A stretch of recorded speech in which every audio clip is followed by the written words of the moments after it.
you for turning up and for attending these sessions. And I want also to thank very much our participants, attendants. I will just start with very brief remarks on today's agenda, which is in fact an agenda that's broader than just today.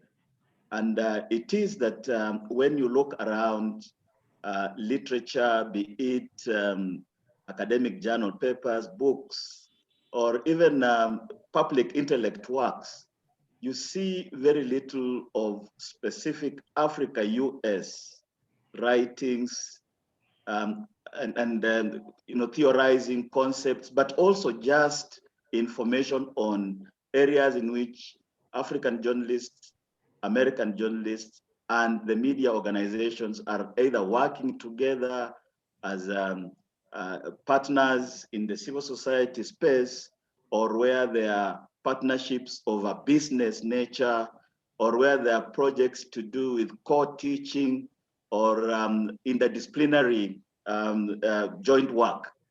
But what you actually see most is that the relationship between Africa and the US is cast in a broader global setting.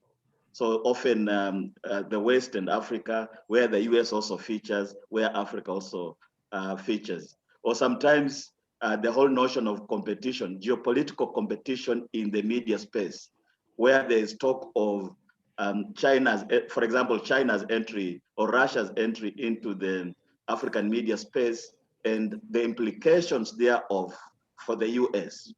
And so we thought that by beginning to explore very direct and explicit linkages between Africa and the US in this field of ours, we might actually make a contribution in terms of building bodies of knowledge that can be used by interested people, by scholars, by practitioners, and so forth.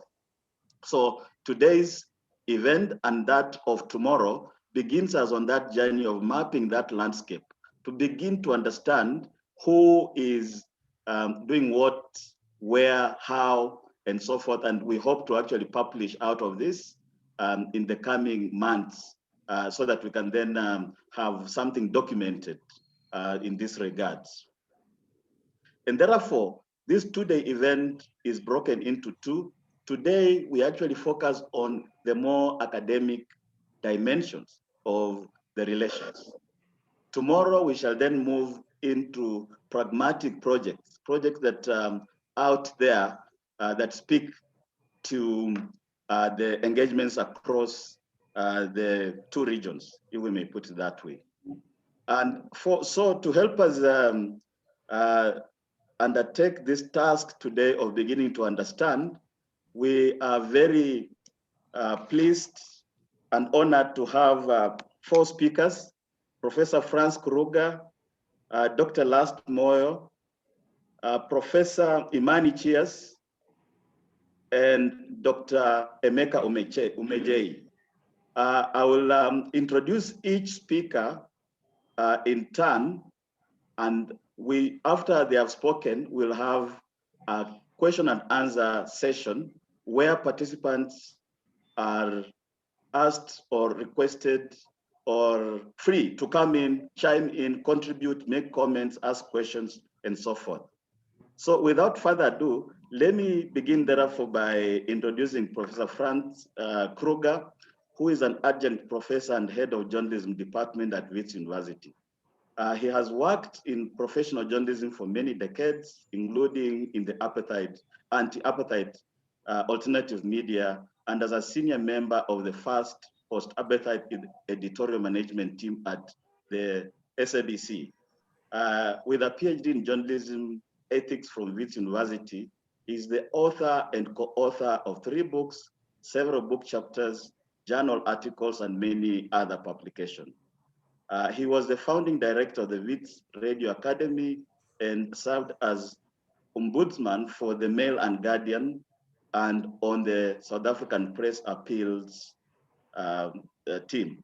And therefore, without further ado, I welcome you, Professor Kruger, to start us off. Thank you.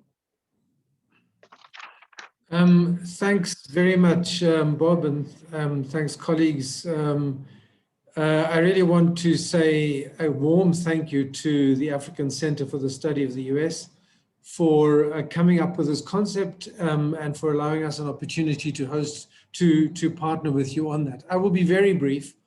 I think everybody is here for the much more substantive discussion the substance of the topic, of the kind of ways in which media people here and academics interested in journalism and the media are collaborating with their counterparts in the US.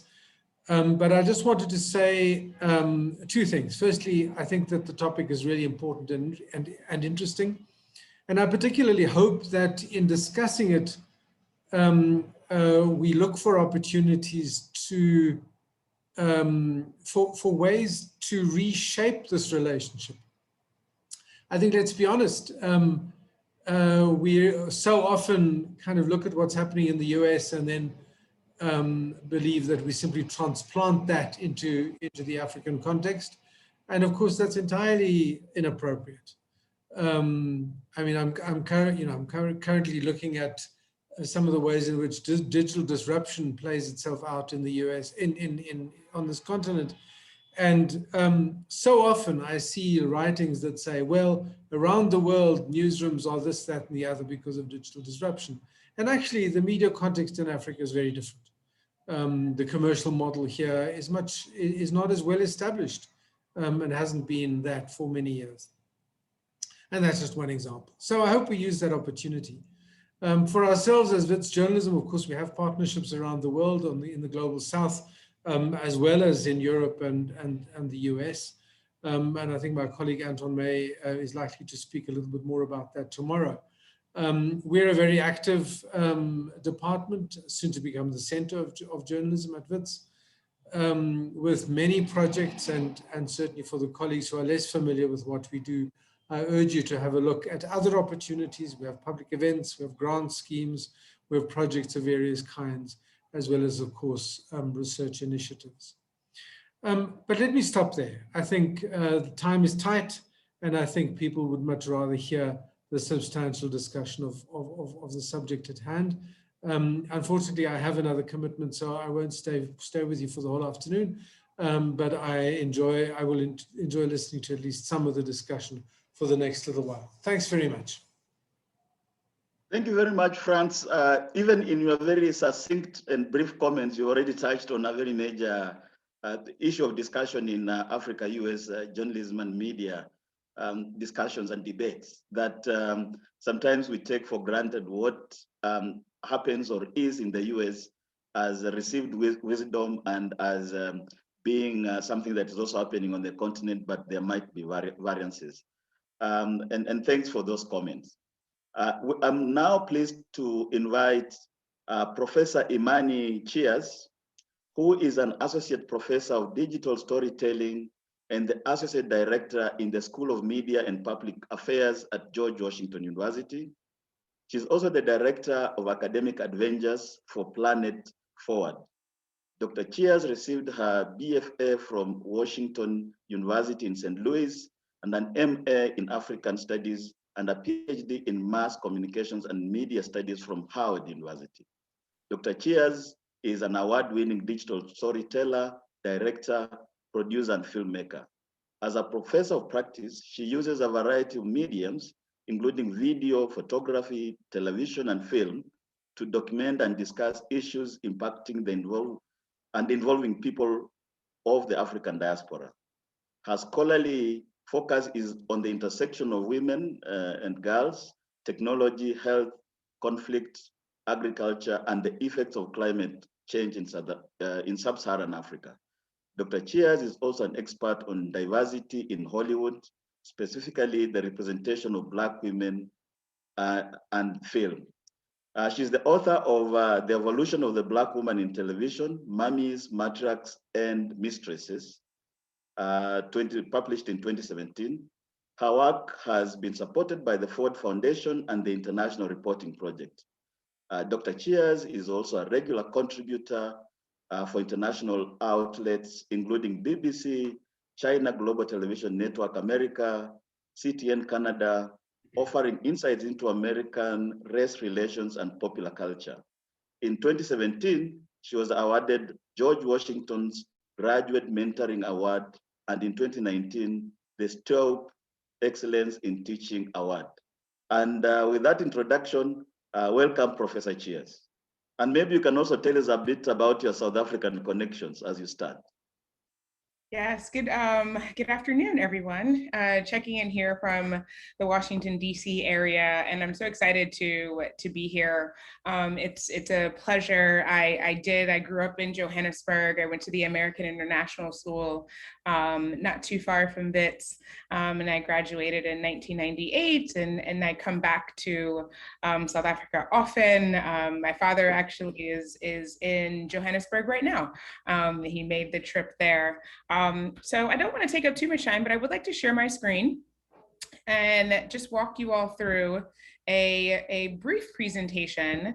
And I too, like some of my colleagues, I too am sort of running at the moment, but I definitely wanted to take the opportunity to be here and to share, and I am grateful for the invitation. And one of the other fun things I will say, I, as of next Tuesday, am moving to the provost office at GW. So I will be the provost for undergraduate education. So very excited. If there's opportunities at Wits, keep me in mind because I'm moving on up.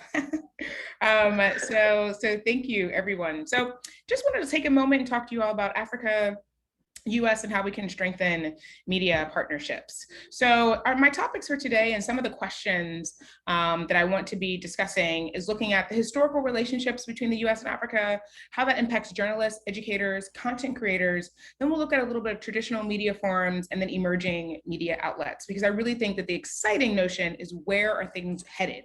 And if there's anything that I think has come out of, a productive thing that has come out of this global pandemic, is the way in which media in particular, multimedia, has really been able to bring and unite people across a variety of disciplines.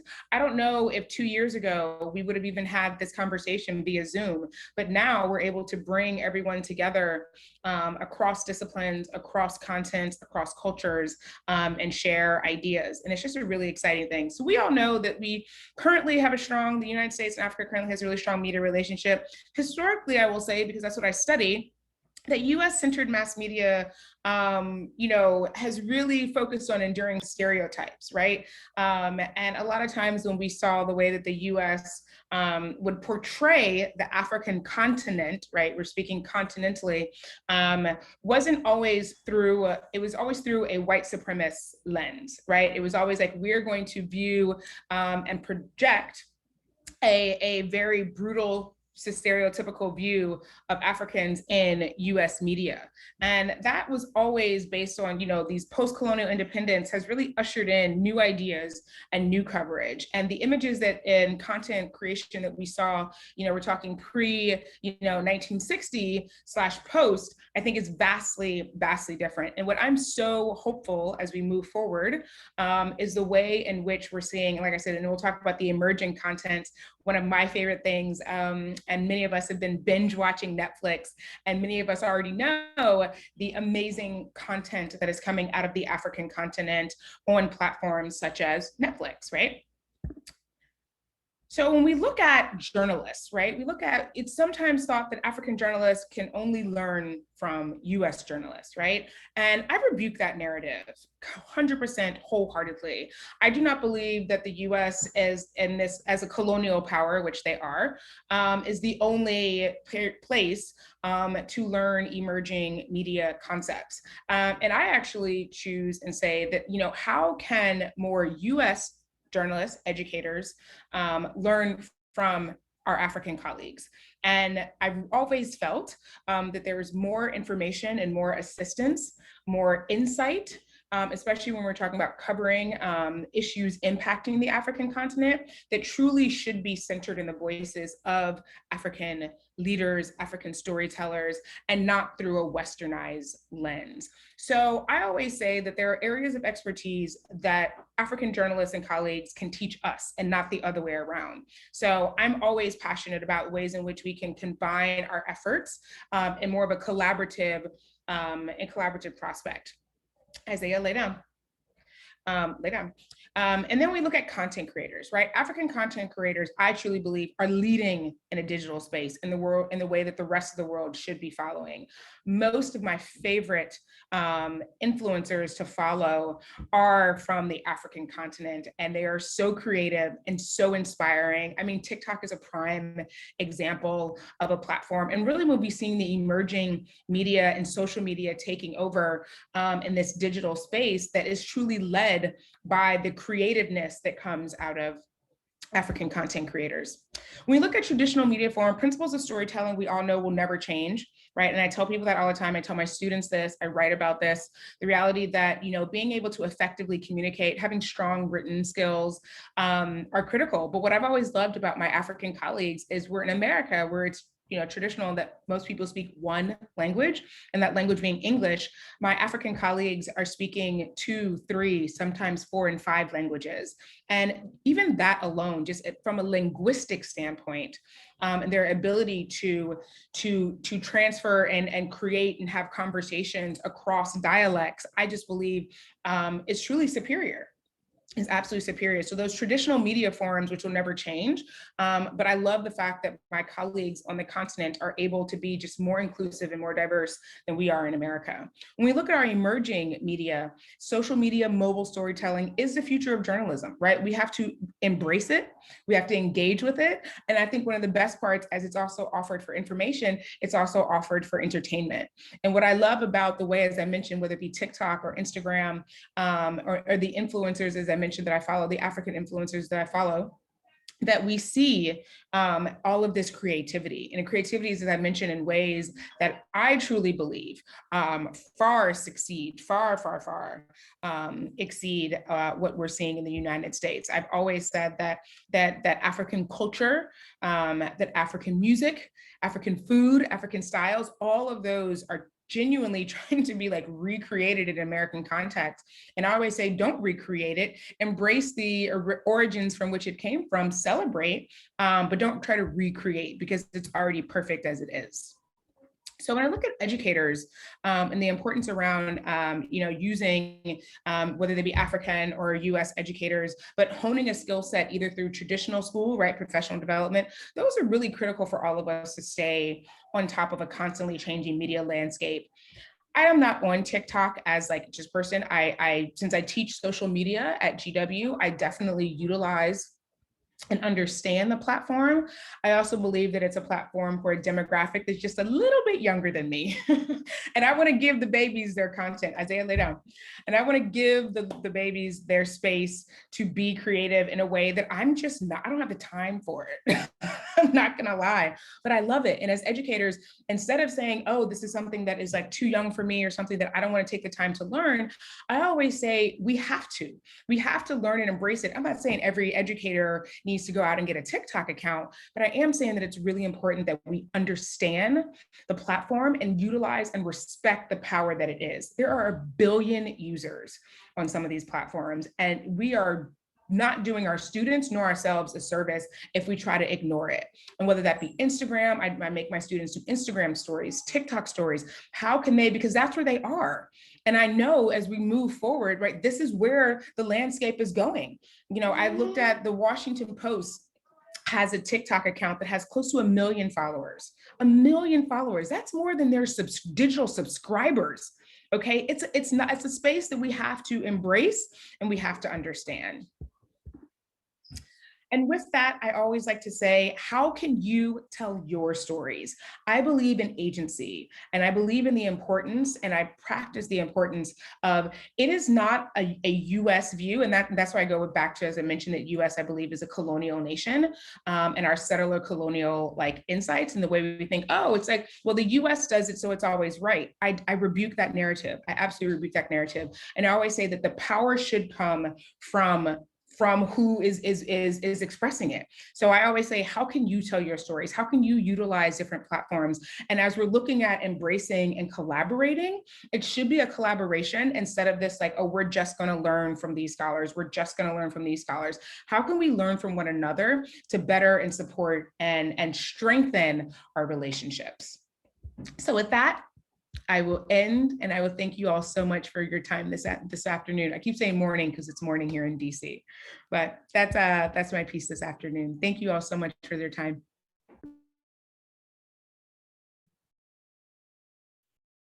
Thank you, Professor Cheers, for that very interesting presentation. And I'm certain our participants will have a comment or question or two in a short while. But at this point in time, we want to move on to our next speaker. And this is Dr. Last Moyo, who lectures in the Department of Communication and Multimedia Design at American University of Nigeria in Nigeria. He has lectured at several other universities in Africa and Asia, including a stint at the University of Wales in the UK, where he attained his PhD in media studies. He is a member of several boards in the NGO and CSO sector in South Africa. He's also an editorial board member of media and communication journalism in South Africa, including countries like Ukraine and South Korea.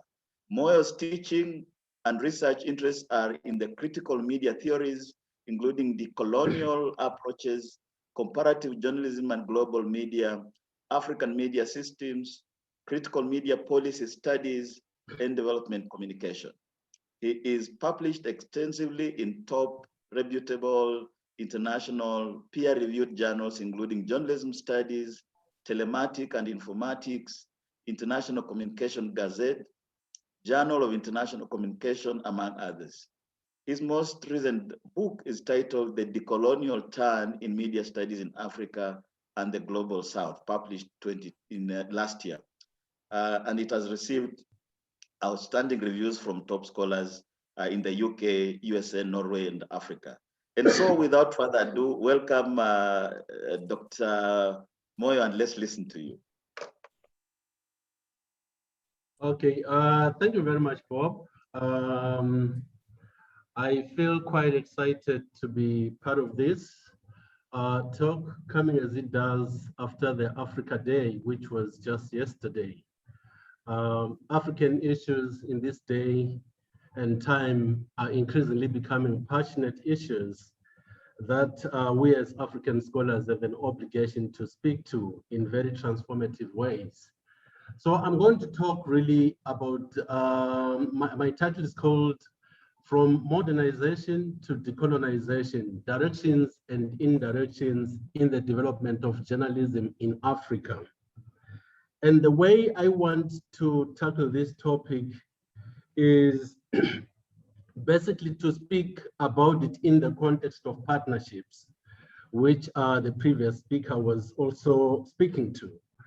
And by way of our launch pad, I have a couple of caveats that I want to address. The first one being a premise that if we look at the development of journalism in Africa within the context of international partnerships, invariably, we have to consider the fact that partnerships by their very nature are shaped by the prevailing dominant and hegemonic geopolitical power that seeks to advance its material and ideological interests and values. So my first point really is that partnerships do not happen in context of equality.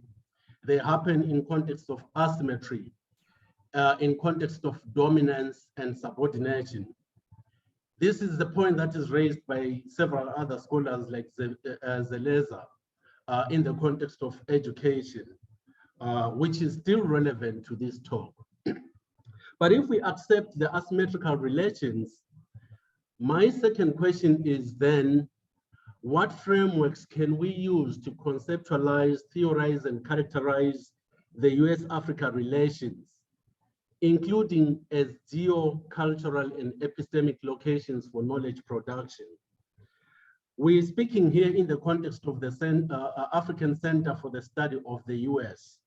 And I was saying earlier to Bob that the question of African is what is profoundly interesting to me, in the sense that previously we've had many other centers that are in Africa geopolitically, but in terms of epistemic location and thought patterns and worldview are actually situated in Europe. And that therein lies the problem. So it's very, very important then that how do we conceptualize and theorize the relations between US and Africa?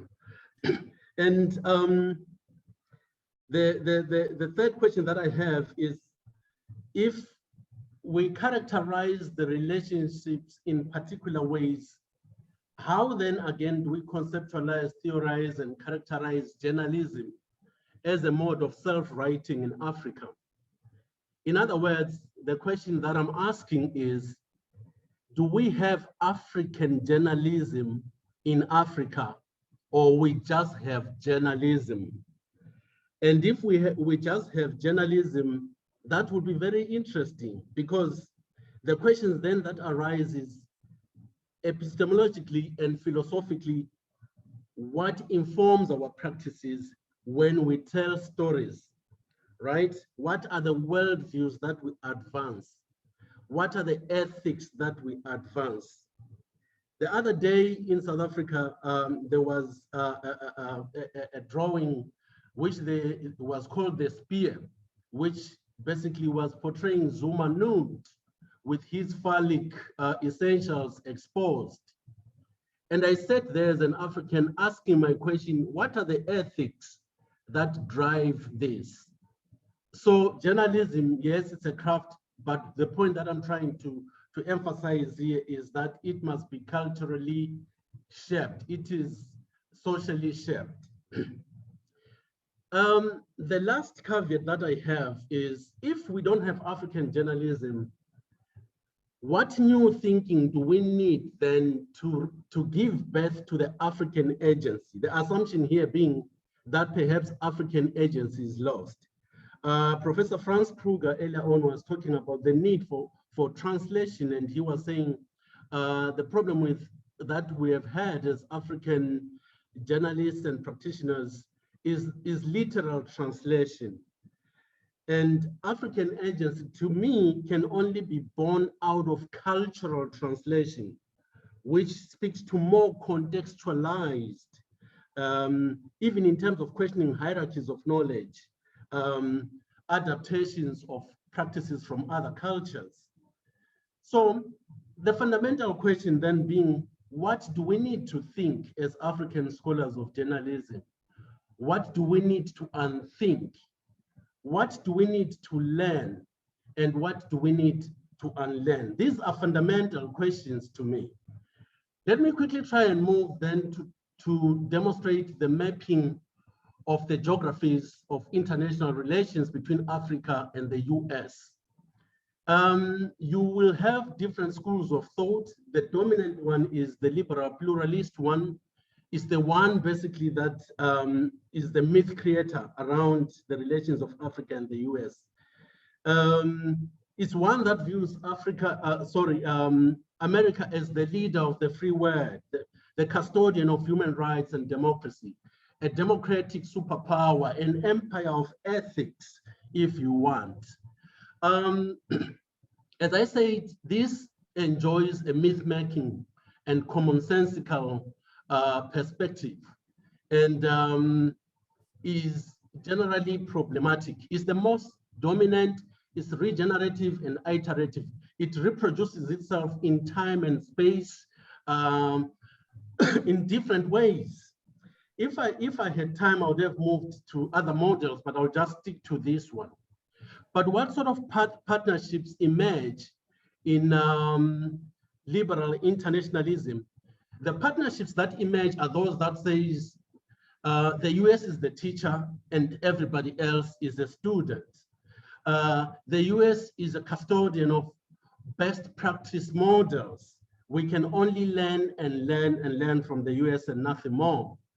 In academic training, in modes of policy and regulation, etc., is the US that is leading. That is the view that is dominant. That is the view that I'm saying is problematic. I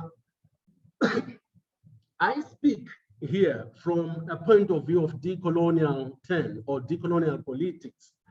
And that's my position of critique of the liberal internationalism that we're talking about.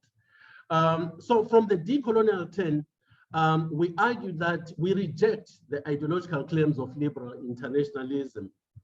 From a decolonial 10 perspective, the US is an empire. I think it's Amin Sama who talks about the 4 pillars of the empire, which are the military, finance, trade, multilateral bodies, and indeed the media and education, particularly universities. This is how basically the empire, which is commercial in its character, which is deterritorialized in its character, reproduces itself. This is how it anchors its colonial matrix of power in terms of the coloniality of being, knowledge, and so on. To us, the US is the center of modern colonial and capitalistic imperial Eurocentric world order. And this is a world order that is unjust. This is a world order that is problematic because it has hierarchies that put Africa in a particular space of a student, an ever emerging student who can only learn from the US, right? The US is a custodian of an unjust, crisis-ridden system. Crisis-ridden in the sense of racial relations, the color line, if you go to Du Bois. Crisis-ridden in the sense of cultural relations, Hegel, if you like, the Hegelian line. Crisis in the knowledge systems, the epistemic line, the whole fact that the color line cascades into the epistemic line to say Africa will always be a student and the US is always going to be a teacher. To us, that is a huge problem. The decolonial 10 also sees the US as a cognitive empire. Euro-American media and cultural industries, as you know, dominate the world. The big 5 of the media are actually Western and American. You talk about News Corporation and so on, Bertelsmann, etc. They are all American and they dominate the world. The US is the biggest trader of information and cultural goods. You talk Hollywood, you talk news, is the US, and there is a reason for that. The news basically shapes our worldviews of the world. It shapes our cultural consciousness if you come to Hollywood. So I think it's, it's one scholar who says what Africa knows about itself and what Africa knows about different countries in Africa is largely based on the news from the US news media, right? There may be satellite media located in Africa, but ideologically, they are actually US in relation of their production processes and values and systems and so on. This is what we call centralized distancing, which you can think of in the metaphor of the bicycle wheel, the center being the US, and then the periphery being Africa. What Africa knows about itself is basically centered on these imperial media systems and practices. So the cognitive empire to us is therefore hegemonic and ideological.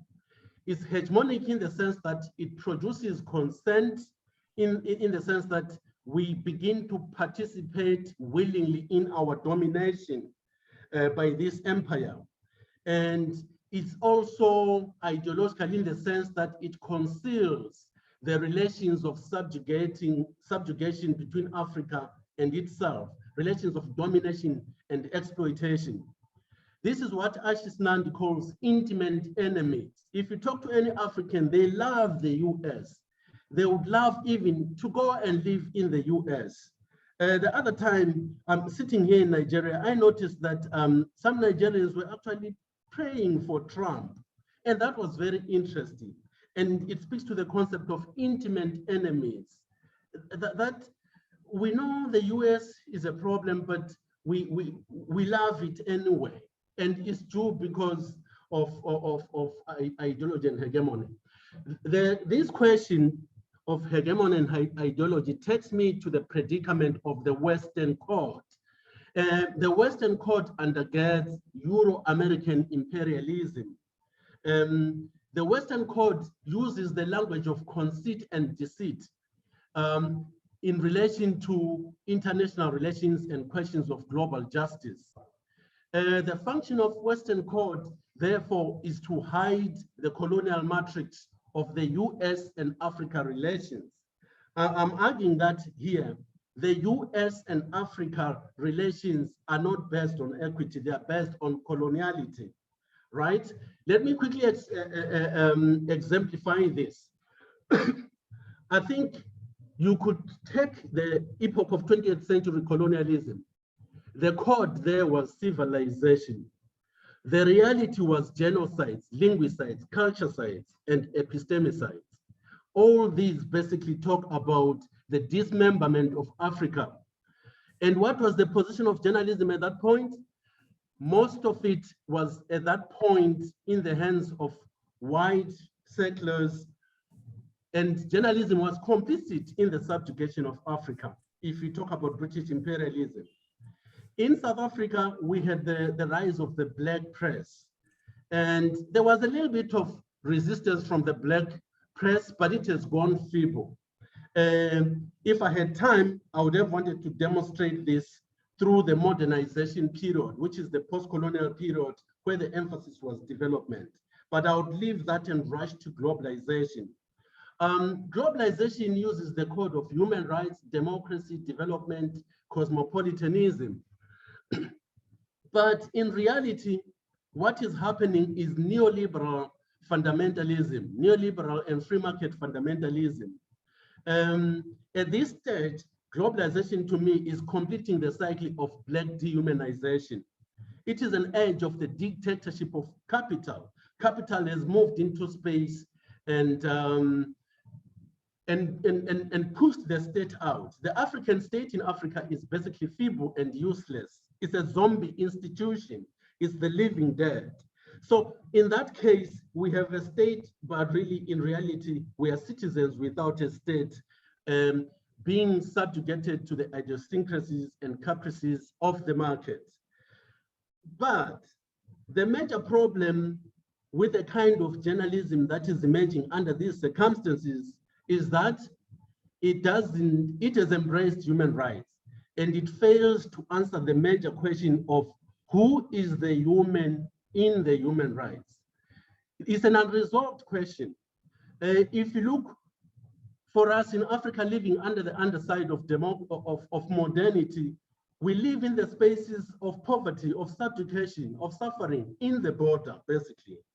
And our journalists don't ask that question. I've used an example, for example, in South Africa, that somebody working for the Mail and Garden in Rosebank drives past Alexander looking for a story in the midst of sharks, numerous blacks living in poverty. They are not a story. A journalist walks past that looking for a story. That epistemic blindness tells you how basically we have institutions in Africa, but institutions that are servicing Western or American interests, institutions that basically lack agency transformative agency that is empowering to the ex-colonial subjects who, largely speaking, are Black people in Africa. So let me conclude on what needs to be done, in my view, for the rebirth of African agency in journalism. And I think I have 5 or 6 points that speak to that. The first one is we need to move the epistemic center from America. We need to move the epistemic center from Eurocentrism to Afrocentrism. What does Eurocentrism do? Eurocentrism legitimates the superiority of Western journalism models. We speak about news values as drama, the bizarre, etc.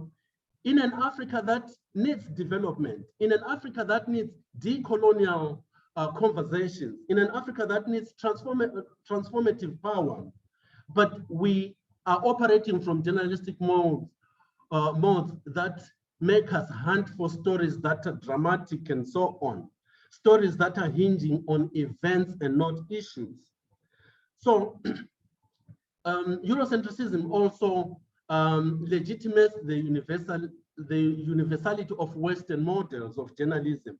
And by so doing, it hides the locus of enunciation of these models. Journalism, as you understand it, emerges in the Enlightenment period. All these issues about objectivity, accuracy, and endeavor to capture the spirit of the science at the time. And these are Western models. These are models, I'm not saying they're entirely useless, they are important, but to some degree. But most fundamentally, Eurocentrism mediates coloniality. But if we were to move into Afrocentric models, Afrocentrism resurrects silenced knowledges. It's not as if Africans are ignorant and are not thinkers and they're perpetual students. Africans think, but the problem has been we don't quite have freedom to think about what we want to think about, to write what we want to write about. There are problems of epistemic governance when we are produced by Western universities. We are produced by the universities in the Imperial South. So we are already colonized before we know, and we think within epistemic frames of the West. So how can we transform our environment in those kind of spaces? Afrocentrism aligns journalism to our worldviews, our cultures, our sensibilities. I don't want to come out as a cultural essentialist or fundamentalist here. I don't want to romanticize culture. But remember, culture is basically where knowledge is inscribed. We use culture, basically, it embodies our knowledge and our identities. So to have African journalism, we need also to embrace the good aspects of our culture. Afrocentrism means that we begin to tell our stories from our lens, from our friends.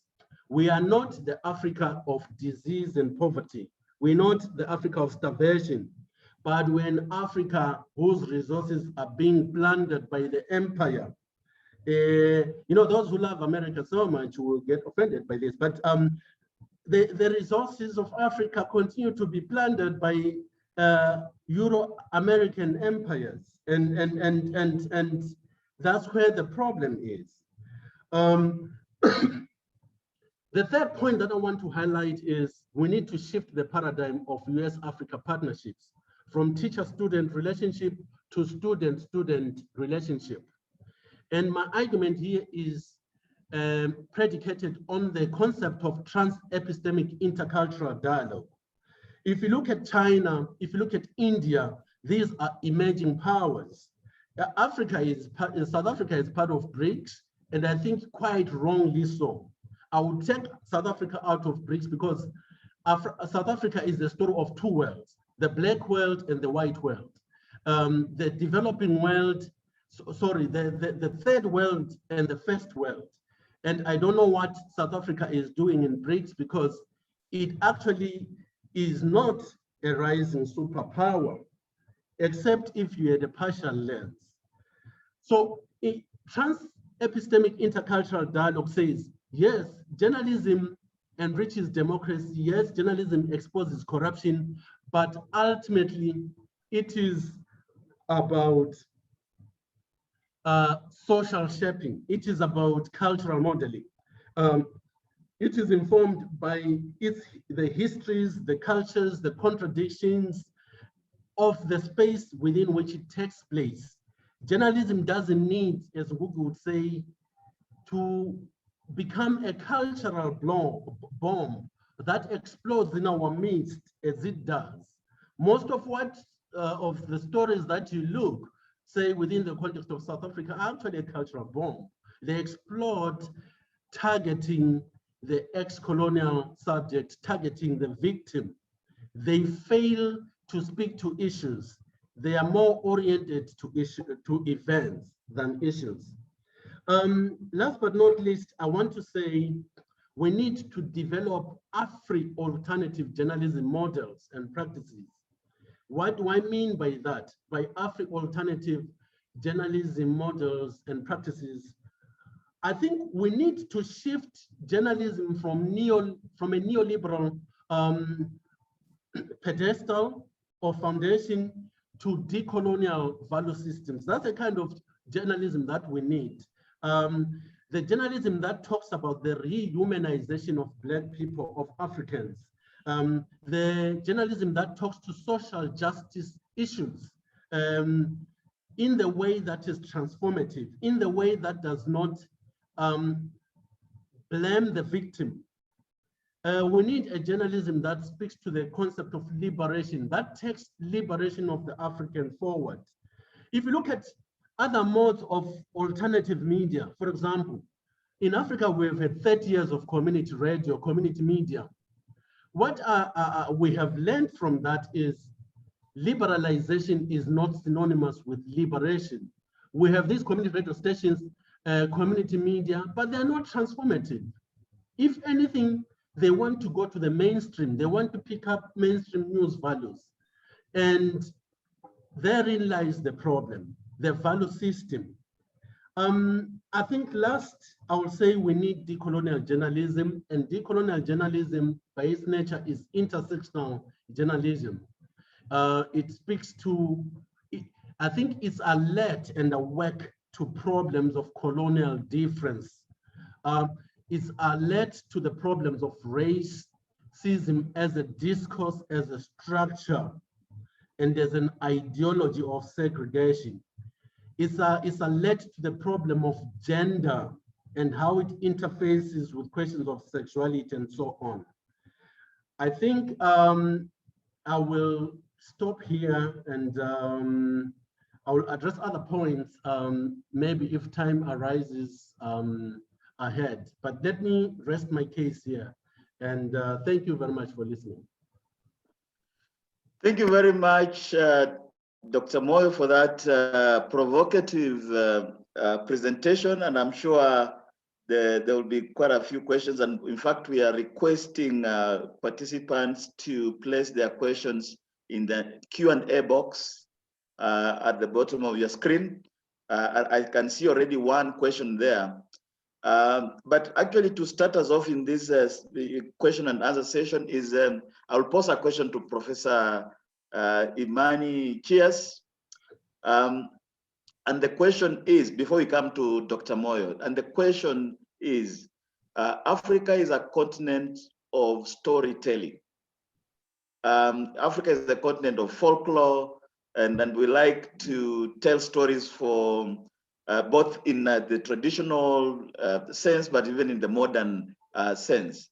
Now, it appears from what Dr. Moyo is saying, for example, that there's very little of the African story in US media, particularly in the form of digital storytelling.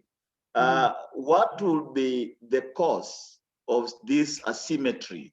Why is it that we are such a large continent with storytelling culture, and yet we see very little of that in our digital platforms, which is the essence of digital storytelling? Thank you. Then we'll come to Dr. Moyo next. Yeah. Thank you very much for that question. And I think part of it goes two ways. So on the one hand, I think it is ignorance, right? And then I think on the other hand, it is access. So what I believe has been a transformative change has been, for example, the abundance and the amazing content that's coming out of, as I said before, like Netflix, and the ability to have series, African series, who are then now embracing and in American households. And I found that with the use of social media and the ability to share and engage around around just phenomenal storytelling, because that's really what it is, right? Like when I think of all of the amazing shows that we're seeing, one of my favorite is Queen Sono, and I think of some of the other like just really interesting content that we just didn't see, we'll say, 4 or 5 years ago, and you didn't have that access. So on the one hand, I think it is like it's ignorance, like people don't know. And I don't mean ignorance in a disrespectful context, but I mean just literally like the lack of knowledge, like not realizing how much amazing content there is out there. And then I think it's also, as I mentioned, having access. So if there are, and this is why I appreciate Netflix for doing, what they did in the sense of saying, we are going to then support these African series, these African storytellers, and we're going to then bring them into American audiences and bring them into American households. And that for me has been, as I said, transformative. So I'm able to share, and now people are then, you're following, African artists and different African actresses, for example, on like television, right? These amazing people. So that to me is like a way in which, and then you start building off of that digital storytelling. I found a number of Instagram and TikTok accounts that are, again, doing amazing work. And I found them because they were featured on someone else's account. Maybe it's a CNN Africa, or maybe it's a OK Africa, African Player, like all of these different digital accounts that are highlighting amazing African influencers. And then it's like, okay, so now I see what's out there. So it's like, you just didn't know. And a lot of my friends who are African and diasporic centered, we are like starving for this type of content, and we want to see it. So then now I'm sharing through my network and I'm saying, hey, have you guys watched this show? Are you all aware of this amazing influencer and the work that they're doing? Like, check them out. And I think that is where we're going to see moving forward, the ability to expand the network and expand the access to all the amazing stuff that's already happening. Thank you, Professor Chias. Just one last one, and if you can do it in a record time. I couldn't help myself but pose this question of what do you think the impact of COVID-19 has been on the two-way communication journalistically and in the media space? Because I think we can't avoid the question of COVID-19 and its impact. Any thoughts on that? Yeah, I've tried to look at the last 14, 15 months of this global pandemic, and I've been intentional about trying to find what I call COVID blessings. And one of the aspects of these COVID blessings, I believe, has been everyone, depending on where you were, and we all know the pandemic impacted people differently, right? Depending on your socioeconomic status, depending on your access, depending on the country that you had to quarantine or lock down in, everything was completely different. So I don't want to diminish the magnitude and the impact that the pandemic has had on everyday people and everyday lives, the millions of people who died as a result of the pandemic. But for media and journalism, what I think it did is it really empowered people to, again, be creative. Sir, we were talking about, Dr. Bob, having a conference in person, right? And before the pandemic hit, it was like, let's have all these things in person. When are you coming to South Africa? And the fact that I was able to participate through Zoom, right? Just in this medium, in this form, and the way in which we've seen virtual learning, and which does not work for everybody. But I really love that we've been able to truly see the impact And there are blessings about having webinars, being able to engage across continents in ways that we just weren't able to do before. So it's been dramatic, it's been detrimental, but I think in some aspects it's been dynamic, right? Dramatic, detrimental, but also dynamic in the ways that we've been able to all adapt. Thank you very much, Professor Chias. In fact, a good number of our master students here at Wits Journalism are in attendance. And as you're speaking, I was just thinking of, a project, a research project that will perhaps be based on the webinar as a new media form, as a new media platform in and of itself. And that will be interesting, perhaps. But I think let's move on to the questions posed to Dr. Last Moyo. I think Albert Shara, who is a PhD candidate here at Wits, poses the question of,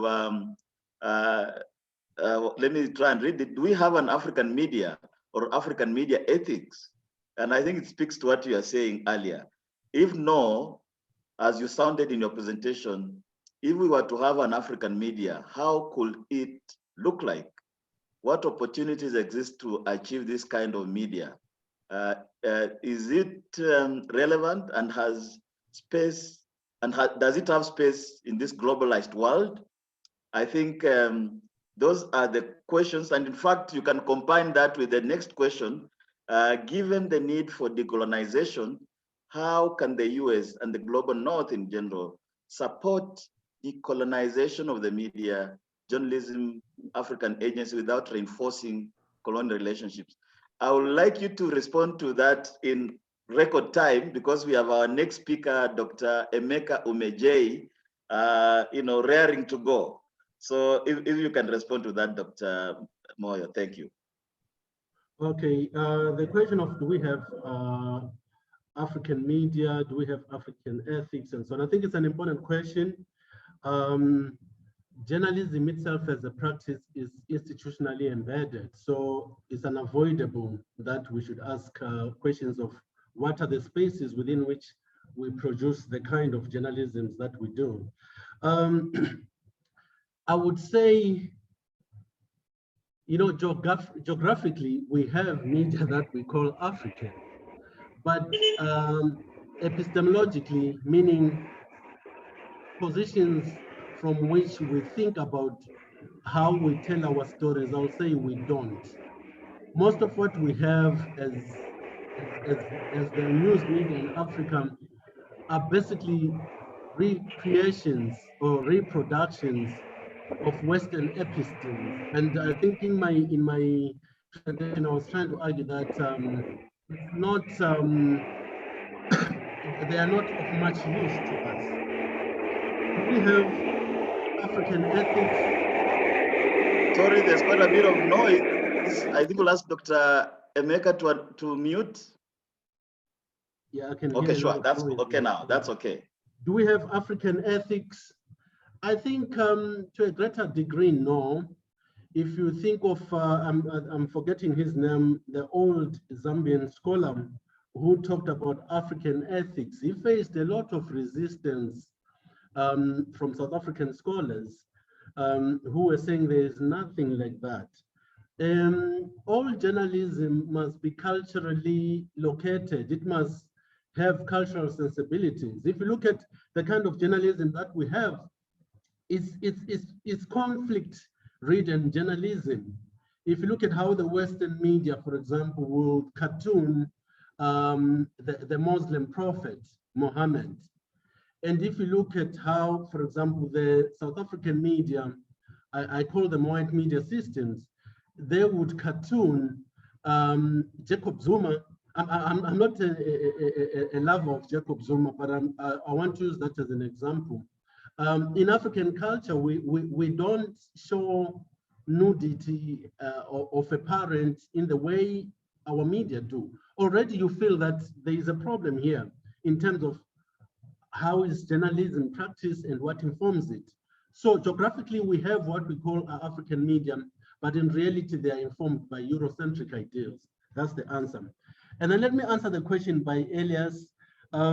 Is it possible for the US or the global North to offer support to African media journalism without reproducing colonial relationships. It's a major problem. This one is a major problem, Elias, because I think it's Mignolo who says it's very difficult to think of the West that is the West even able to think outside colonial matrices? Can the West think in true liberation form?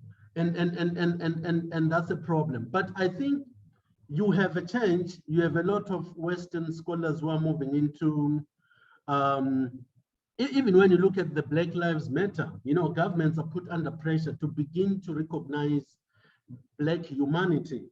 And I think in time, this is going to be a process that we could really have a true trans-epistemic intercultural dialogue where we converse as equals with the aim of producing many journalisms, one world, but many journalisms. Thank you very much, Dr. Moyo. I think we could continue with this conversation for ages. For example, I have personally quite a number of questions. I would have loved for you to shed more light on things like what you exactly mean by terms, you know, big terms like hierarchies, like all those, the center periphery positions, like neoliberal fundamentalism and so forth, you know, terms that feature prominently in our theorizing of our field. But I don't think time allows. And at this point, and we'll invite, you know, for another occasion, and we'll expand on that discussion. But for now, we want now to invite Dr. Emeka Omejei, who is, you know, is currently a lecturer in communication studies at the University of Ghana in Legon, Accra. He is a leading scholar on Chinese media and its influence on African affairs. His cutting-edge research has been published in some of the world's top academic journals, and his recent book, Chinese Media in Africa, Perceptions, Performance, and Paradox, was published to wide acclaim in 2020. And I should add that Dr. Omejei is a recent graduate from Wits journalism. I think Dr. Omejei graduated in 2018 or 2019, perhaps 2018, from our own department. 2017. So welcome. Thank you. Yeah. Hello. I hope you can hear me clearly. I hope everyone can hear me. We can hear you. We can hear you. Okay. I'm happy to be back home with journalism. Well, that was the place where I graduated in 2017 December, and I'm happy to be here. I mean, one of the issues that have emerged in terms of applying theories, because like Dr. Moyo has raised a critical issue, most of the theories in Africa that have been applied over time in Africa, they are all informed by the legacy of colonialism. So they are all informed by the realities of Western ideology. But now we have a new player on the scene, which is China. Now we have Chinese media organizations in Africa. So one of the challenges that we've had over time is, how do we research Chinese media? Unfortunately, we don't think, because most of the theories that we have access to are Western theories. So it becomes a challenge how to now use Western theories to research Chinese media organizations in Africa. So, but it's not very, very complicated. One of the ways that what I did myself, I'll use my own research as an example. What I did was to use a Western theory, a theory developed in the global north in the US, for instance, and I applied it to a Chinese media organization in Africa. And you know what it resulted in was, okay, I used hierarchy of influences theory, and the hierarchy of influences has 5 levels.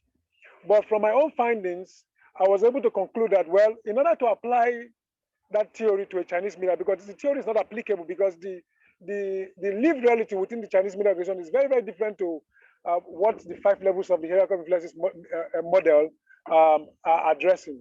So in order for it to be applicable to Chinese media organizations in Africa, there should be a new level, you know, a new level, addition of a new level that exists between organization and the routine level. And I call this level the level of language. So what I was trying to say is that in Chinese media organizations that are operating in Africa, that language is a critical element that has to be taken into cognizance. But this was not addressed by a Western theory known as the hierarchy of influences theory, which is very, very popular in Africa and in the global north. So my hunch here is that in as much as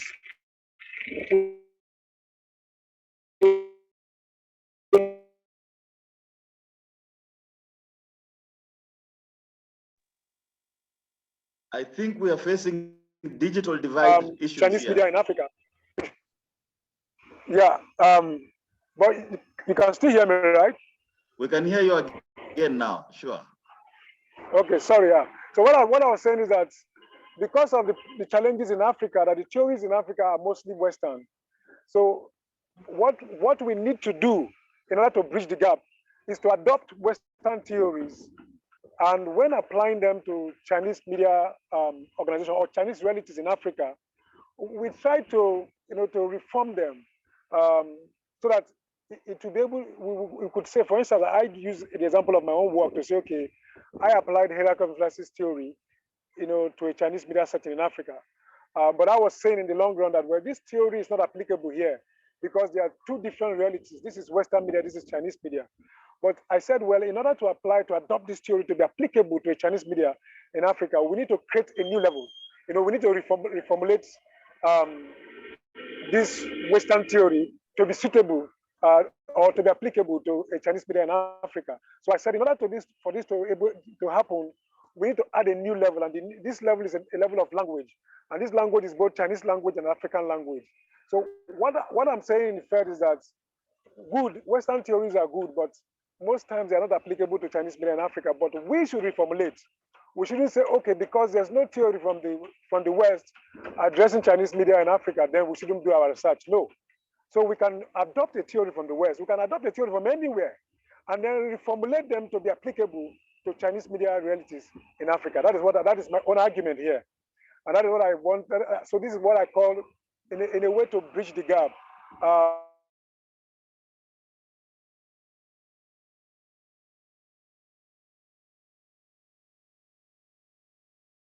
For theories that are developed in the West, which is our own argument here.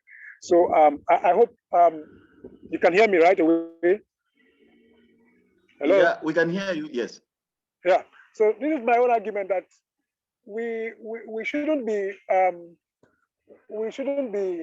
while we agree that it is good while we agree that decolonization is good, Chinese media is not a decolonization because it's also a colonial power, whether we like it or not. The Western media is also a colonial power. So in either ways, we have two colonial powers in Africa. But in order to study one, we have to use a theory. I mean, as we all know, one of the challenges I've always had is, are there really African theories? People have talked about Ubuntu, but there have been challenges about Ubuntu because we do not know how, operationalizing Ubuntu has also become a challenge. A particular scholar called Daniel Bell, another scholar in South Africa, have tried to compare Confucianism and Ubuntu. But in the long run, how do you operationalize them to be applicable to media realities in Africa? So it becomes a problem. So we can't use one colonial power to replace another colonial power. So if we're saying, for instance, Chinese media is a colonial media, it's not an African media. So if we're saying the Western media, it's also a colonial media. It's not an African media. So this leaves us with the problem. Do we need to decolonize the media so that we have an African theories that could be applied to Chinese media in Africa and to Western media in Africa? But in my own argument, because of the so many years that we have had the legacy of colonial media in Africa, because whether we like it or not, even the journalism that is practiced in Africa, they are all Western journalism, they are not African journalism. So I argue that we should, instead of trying to create nothing from nothing, we should create something from somewhere. And that can only be creating theories from Western media, from Western theories. So we should adopt Western theories, but now reformulate them to suit the realities of Chinese media in Africa. This is my own contribution. So I will look forward to people engaging either by criticism or by way of additional support. Yeah. No, thanks, Dr. Umejei. And I think because time flies, as they say, we already are overshooting time, and we are mindful of the fact that people Zoom in a Zoom setup, attention spans don't last very long. So we want to cycle towards the closure. But my question to you, Dr. Umejei, would be: there's been this narrative, particularly from the US and the West more broadly, that Africans should take on board more of a Western orientation rather than be swayed or persuaded by Chinese media. In other words, there's a geopolitical battle in the media space. How will one theorize this very heavy battle, geopolitical battle? Even as I can see that there's quite a bit of some noise in the background, but I hope you got the question and you can respond. Yeah, no, I do. I do. I mean, I think one of the critical issue here is issue of. I agree that we should have more of. I mean, Western theories. This is what Western media and Western theories is what we have known over time. It is really very difficult to leave what you know to what you do not know. So I agree that we should have more of Western theories. But in as much as I agree, I also think that in studying the realities of Chinese media, we cannot wholesale apply Western theories to those realities, to the Chinese media realities in Africa. We should think of appropriating theories, from the global West, from the global North, and applying the same to Chinese media realities in Africa. Whether we like it or not, the rivalry between Chinese media and Western media will continue over a period of time. And one of the points that I have argued is that there should be a form of hybridization between both of them. So in the long run, we would have some form of Chinese media and some form of Western media existing side by side in Africa.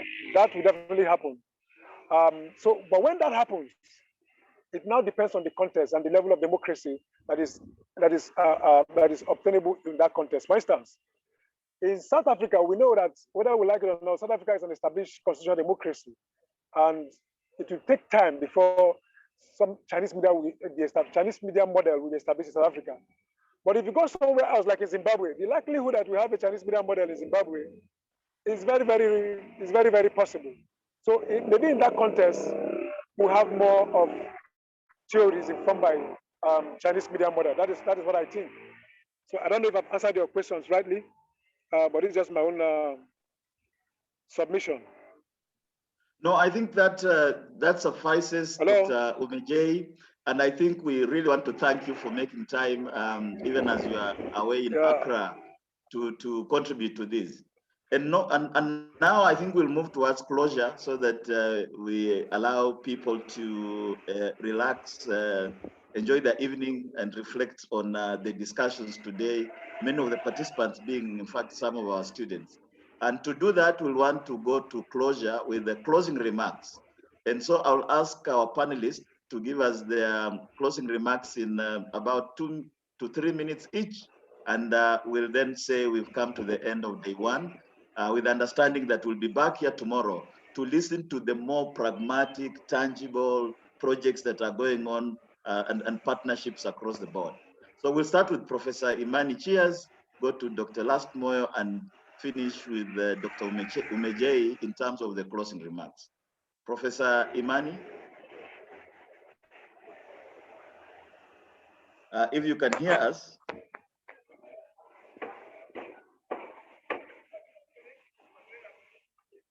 I think this is the challenge of virtual meetings. I think Professor Chias seems not to be hearing us, so we'll move to, we'll give her a minute, a second. Yeah, there she goes. Yeah. Professor Chias, closing remarks.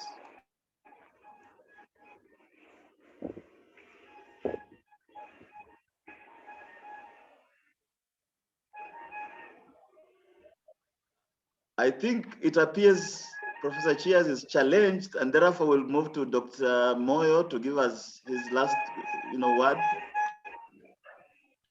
Okay, let me give my closing remarks this way. I want to argue that the problem of journalism in Africa, it is not technology, it's not money, and it's not even partnerships. But the major problem that we need to apply our minds to is how journalism is imbricated in coloniality, Eurocentrism, and empire. We can have so many partnerships and so many projects, but if they're basically within the language and objectives of the empire, geopolitical interests and economic interests of the empire, it's as good as none. So the fundamental question is liberating the ex-colonial subject. And I think our crisis in relation to this problem is that instead of looking for epistemological, political solutions from within, we are actually invested in looking for solutions from outside.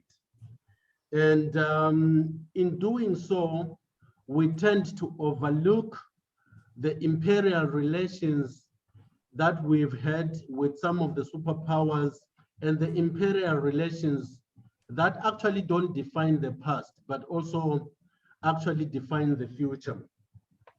I think the solution for Africa is simple.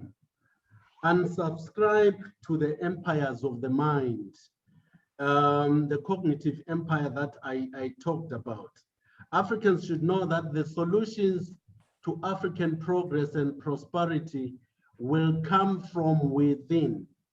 And I'm not speaking against partnerships. I'm saying partnerships should be in such a way that they seek to liberate Africans and not extend the interests of the elites, African elites, who anyway have shaped Africa in the colonial model. They are basically governments that are minding the interests of empires in Africa. So we need to get rid of that if we really want to create an Africa that has agency. So I'm not speaking against models of the West necessarily. I'm saying let's borrow from the West, but borrow to enrich our own models. You cannot run your family by borrowing everything from next door. You borrow to add to what you have. That's basically my submission and concluding remark. Thank you. I think let's give this opportunity to Dr. Umeje to also give us his concluding remarks.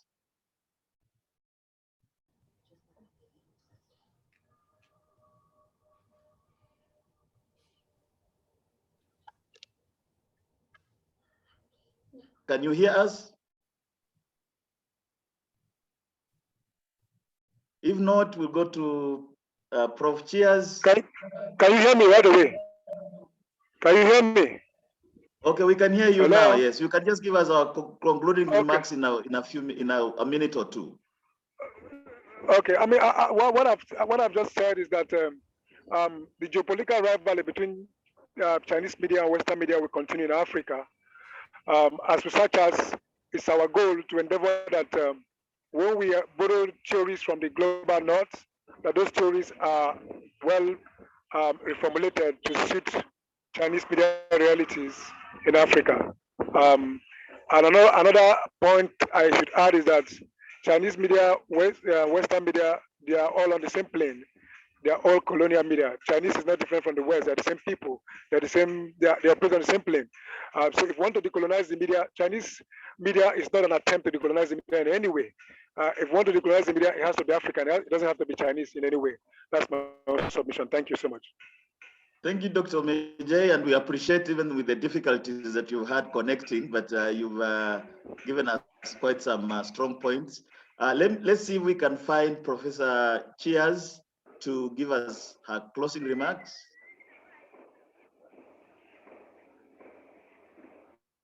And if we can't seem to get her online to give us the closing remarks, as we seem to, I think there's been quite a few challenges today, which is the reality of virtual meetings.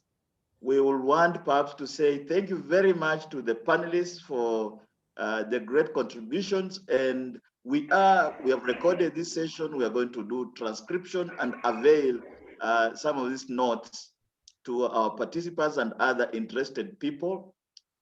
Tomorrow, we proceed to the more pragmatic. This has been a more theoretical discussion, more conceptual, the methods and theories undergirding and informing Africa, US, and global interactions and scholarship. But tomorrow we'll actually be listening in very direct terms in terms of the projects that are running or forms of partnership. We shall be listening to a representative of the US Embassy Media Hub in Johannesburg. We shall be listening to a representative from the National Endowment for Democracy, which is an organization that does democracy promotion on the continent, including through media means. We shall be listening to Professor Anton Haber, who has been as head of department at Wits journalism for many years, and as a celebrated South African journalist, has been involved in some of the projects, including those that revolve around the African Investigative Journalism Conference. But from us at Wits African Center for the Study of the US, we want to thank you, and this is where we end our discussion today with the hope of seeing you tomorrow. Thank you very much.